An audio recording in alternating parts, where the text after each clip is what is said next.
Taking a screenshot. A screenshot is a photo that captures anything on your iPad's screen. Taking a screenshot can be a very useful trick for saving information that you'll need to view later. To do this, click the power button and the home button at the same time. The power button will be located here. The home button is located here. Let's see an example of taking a screenshot of a route in the Maps app.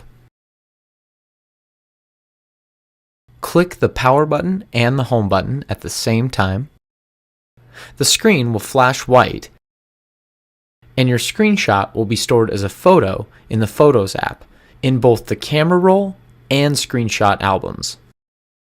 To view these, tap on the Photos app.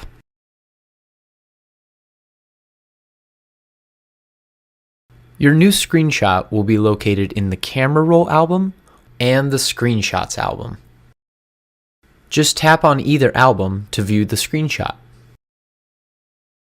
Enlarge the photo by tapping on it.